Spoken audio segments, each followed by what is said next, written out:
Hello दोस्तों, आज हम लिविंग वर्ड एनसीईआरटी का जो बायोलॉजी का फर्स्ट चैप्टर है उसके बारे में डिस्कस करेंगे। अगर आपको मेरा ये वीडियो अच्छा लगता है तो मेरे वीडियो को लाइक करें और मेरे वीडियो को शेयर करना ना भूलें। Let's start. आज हम लिविंग वर्ड के बारे में बात करेंगे।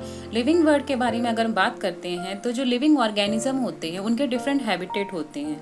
जैसे कि बहुत सारे डिफरेंट हैबिटेट की बात करें तो कुछ केव्स में रहते हैं, कुछ फॉरेस्ट में रहते हैं, कुछ वाटर में रहते हैं, कुछ लैंड में रहते हैं। ऐसे डिफरेंट काइंड के जो एनिमल्स होते हैं, जो लिविंग ऑर्गेनिज्म होते हैं, उनके डिफरेंट टाइप के लिविंग वर्ड होते हैं। अगर हम इन लिविंग वर्ड के कैरेक्टरिस्टिक्स की बात करें कि ये जो लिविंग वर्ड होता है, ये जो डिफरेंट हैबिटेट जो सर्वाइव कर रहे हैं, उनके अगर कैरेक्टरिस्टिक्स की बात करें तो हम यहाँ पर एक ग्राफ देखते हैं। जैसा कि आप यहाँ पे देख पा रहे हो कि अगर हम कैरेक्टरिस्टिक्स की बात करते हैं किसी लिविंग ऑर्गेनिज्म की, तो उसके क्या क्या कैरेक्टरिस्टिक्स हो सकते हैं जिसके कारण हम जानेंगे कि वो लिविंग ऑर्गेनिज्म है।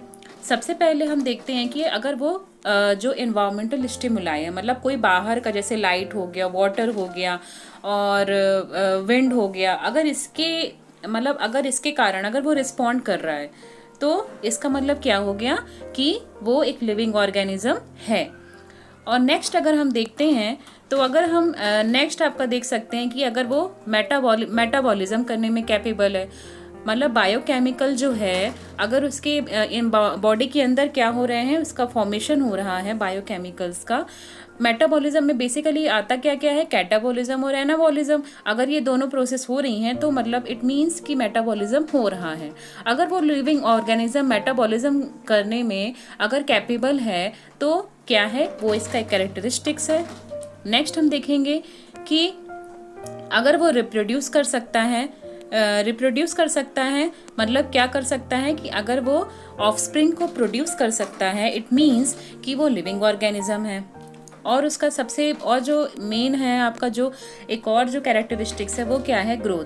अगर वो क्या करता है, अपने मास में इंक्रीज करता है या अपने सेल नंबर में इंक्रीज करता है, इट मीन्स कि वो ग्रोथ शो कर रहा है। तो ये कुछ इंपॉर्टेंट इसके क्या हो गए, लिविंग ऑर्गेनिज्म के कैरेक्टरिस्टिक्स हो गए।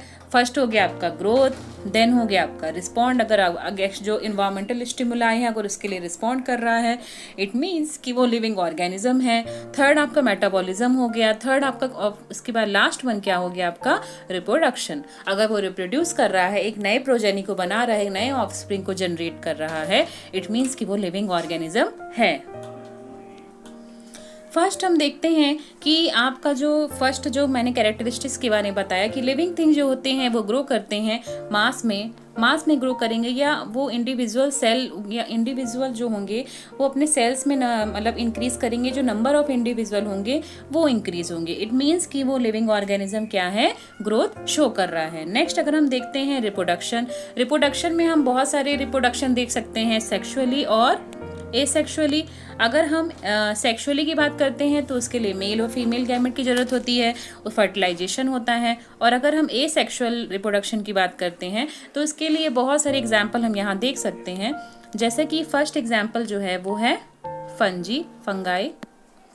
अगर हम फंगाई की बात करें, हम फंगस की बात करें तो वो रिप्रोड्यूस करेगा वाया डिफरेंट मैथड। उसमें से मेन मैथड है आपकी फ्रेगमेंटेशन, बडिंग और फ्यूजन। इसमें आप देख सकते हैं कि एक पर्टिकुलर जो फंगी होता है वो क्या करता है, फ्रेगमेंटेशन के द्वारा क्या कर रहा है, नई प्रोजेनी को जनरेट कर रहा है। बडिंग के द्वारा आपका क्या हो रहा है, सेल डिवीजन हो रहा है या न्यू रिप्रोडक्शन हो रहा है, न्यू आपका ऑफस्प्रिंग बन रहा है। और फ्यूजन में भी आप देख सकते हैं कि न्यू ऑफस्प्रिंग जनरेट हो रहा है। नेक्स्ट हम देखते हैं, नेक्स्ट अगर हम यीस्ट की बात करते हैं तो यीस्ट में अगर हम यीस्ट की बात करेंगे तो यीस्ट में आप देख सकते हैं,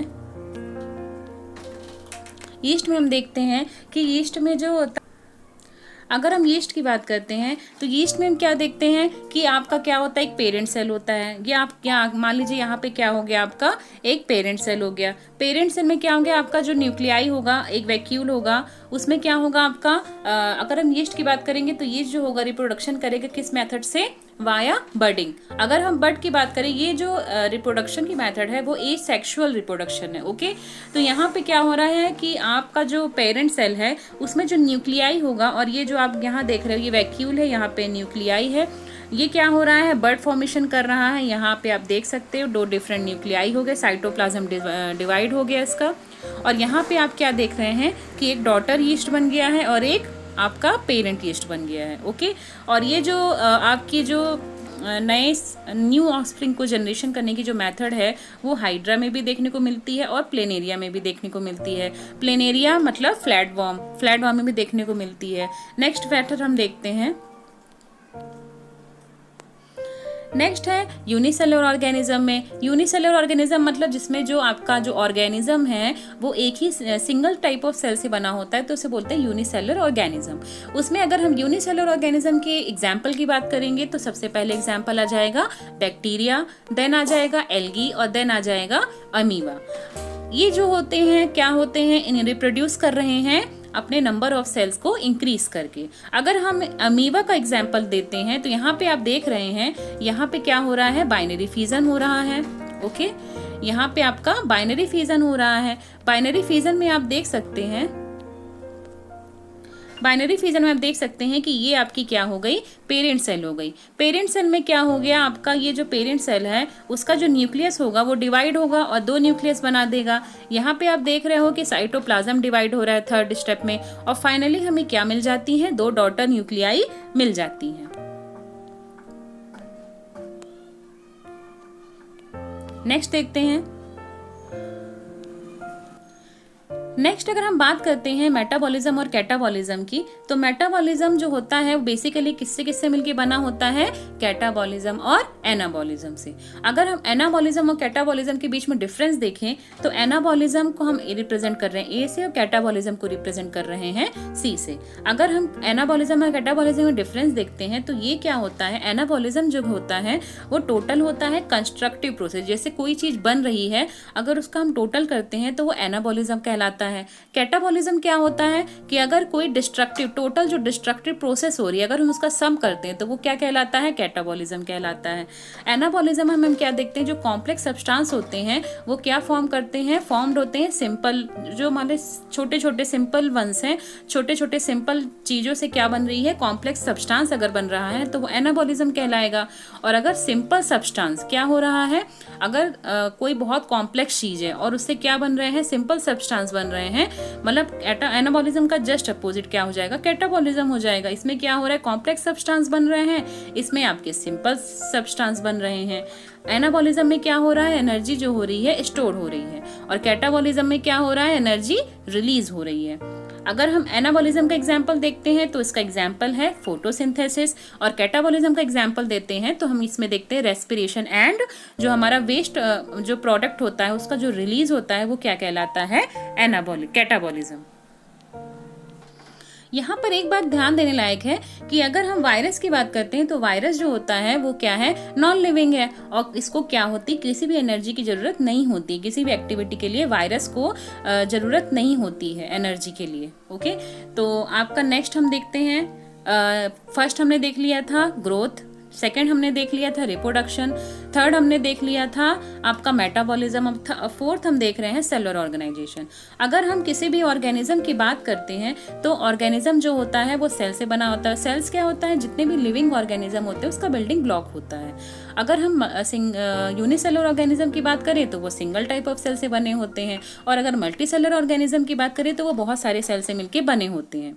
नेक्स्ट हम देखते हैं कॉन्शियसनेस। कॉन्शियसनेस की बात करें तो जितने भी लिविंग ऑर्गेनिज्म हैं वो क्या करते हैं, जितने भी फिजिकल, केमिकल या बायोलॉजिकल स्टिमुलस मिलता है उसके लिए रिस्पॉन्ड करते हैं। जैसे मान लीजिए अगर हम क्या होता है कि अगर हम जल जाते हैं तो हम क्या करते हैं, हाथ पीछे कर लेते हैं, या अगर मान लीजिए कि हमें चोट लग जाती है तो चोट लगने पे हमें दर्द होता है, तो ये सब क्या है, कॉन्शियसनेस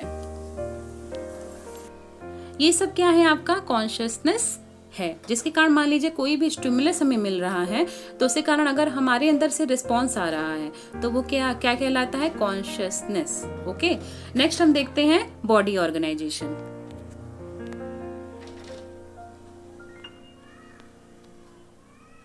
अगर हम बॉडी ऑर्गेनाइजेशन की बात करें, यहाँ पे आप देख सकते हैं, अगर हम बॉडी ऑर्गेनाइजेशन की बात करें तो बॉडी ऑर्गेनाइजेशन में क्या देखते हैं कि हमारे जो नॉन लिविंग और लिविंग ऑर्गेनिज्म है उनका जो बॉडी ऑर्गेनाइजेशन होता है वो डिफरेंट होता है।